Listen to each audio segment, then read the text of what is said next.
दिनै मोनसे टपिकखौ लानानै जोङो नोंथांमोनखौ लिंहरनाय जादों आरो बेहाय जोङो मोनसे क्लियारिफिकेसन बाथ्रा रायजोफोरनि सिगाङाव होनो आवगायबोदों।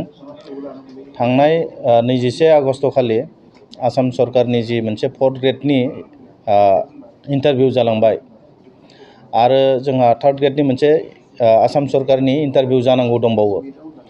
बेखौ लानानै जोंनि ओनसोलाव बा बिटिआरआव गोबां अपोजिशन आरो गोबां रायजो राजाफोरनि गेजेराव मोनसे सरकारनि सायाव मोनसे सोंलु बा बिथांमोना मोनसे प्रपागान्डा रायजोफोरनि गेजेराव दैखांदों जे बिथांमोना बुंदों जे बिटिआरनि बा बिटिसिनि 3rd ग्रेड 4th ग्रेडखौ आसाम सरकारा लानानै थांजोब्बाय, बिथांमोननि मथे जासिगोन, बिटिआरआ जेबो मोनसे पावार गैला, बेबायदि मोनसे रायजोफोरनि गेजेराव प्रपागान्डा बा रायजोफोरनि गेजेराव मोनसे भुल मेसेज होनो थांदों। बेखौ जों दिनै क्लियारिफिकेसन होनो नागिरदों। कुनु बिदि जायाखै।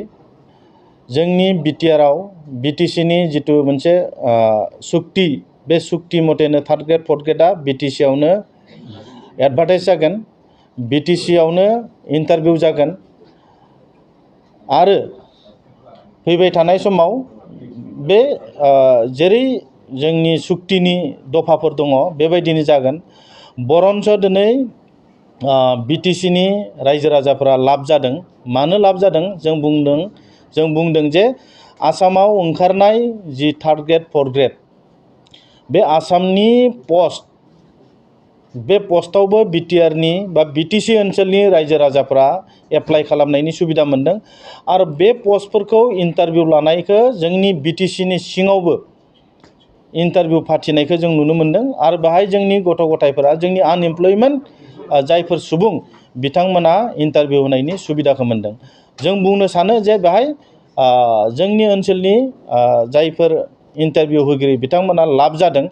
माब्रै लाब जादों होनना बुंबा जे आसामनि 3rd ग्रेड 4th ग्रेडआवबो बिथांमोना बाहागो लानो मोनदों आरो जोंनि बिटिसिनि जानो गोनां 3rd ग्रेड 4th ग्रेड बाहायबो बिथांमोना बाहागो लानो मोनगोन। बेखायनो जों बुंदों जे जोंनाव थाखानाय 3rd ग्रेड 4th ग्रेडआ जोंनि बायदिनो जागोन आरो दायो जोंहा डिपार्टमेन्ट वाइसै जोंनि जिहेतु 40टा डिपार्टमेन्ट जोंनाव दङ, बे 40टा डिपार्टमेन्टनि 3rd ग्रेड 4th ग्रेडनि जा मोनसे पस्ट, बे पस्टखौ जोङो दायो आसाम गभर्नमेन्टनिफ्राय SIU एप्रुभेल नि थाखाय फाथायहरबाय आरो बेखौ मोनबाय माखासेखौ आरो माखासेखौ मोनाखै। डिपार्टमेन्ट वाइस बिनि इन्टारभिउआ जालांबाय थागोन। एजुकेसन डिपार्टमेन्टआव माखासे होनाय जाबाय, भेटेनारि एन्ड फिसारि डिपार्टमेन्टआव माखासे दा इन्टारभिउ जादों, स्पर्ट्स डिपार्टमेन्टआव जागासिनो दङ, एपइन्टमेन्टल'सो होनो बाखि दङ। गतिके जोंहा सिस्टेमा जेरै दङमोन बिदिनो सोलिबाय थादों।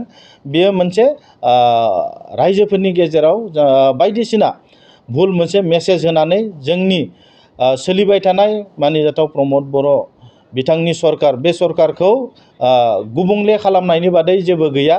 जों दिनै क्लियारिफिकेसन होदों जे जोंनि ओनसोलाव थाखानाय 3rd ग्रेड 4th ग्रेडआ जोंनो होगोन आरो जोंनि बायदिनो जागोन। आरो नोंथांमोना मिथिगौ जे आसाम सरकाराव जानाय जा मोनसे इन्टारभिउ, बे इन्टारभिउआव माखासे काउन्सिलफोरा NOC होयियाव बिथांमोना दिनै गावसोरानो लस जानाय बायदि मोनसे फिल खालामदों आरो बै ओनसोलनि रायजो राजाफोरा दिनै इन्टारभिउनिफ्राय गोजानाव थानो गोनां जादों। खारन बिथांमोना NOC होयियाव दिनै जोंनि ओनसोलनि रायजो राजाफोरा डाबल लाब जानायखौ जों नुनो मोनदों। बेखायनो आं नोंथांमोननि मिडियानि गेजेरजों दिनै क्लियारिफिकेसन होदों जे जोंनि ओनसोलनि बा जोंनि बिटिआरनि जा मोनसे 3rd ग्रेड 4th ग्रेड बेयो जोंनियावनो दङ। दायो आसाम सरकारनि 3rd ग्रेड 4th ग्रेडनि जा मोनसे इन्टारभिउ जाबाय थादों, बेहाय जोंनि बिटिसिनि रायजो राजाफोराबो बाहागो लानो मोनदों। बेखौ जोङो जोबनायाव जोंनि मा होनना बुङो चिफ मिनिस्टार, माननिजाथाव chief minister doctor Himanta Biswa Sarma बिथांखौ जोङो धन्यबाद होयो।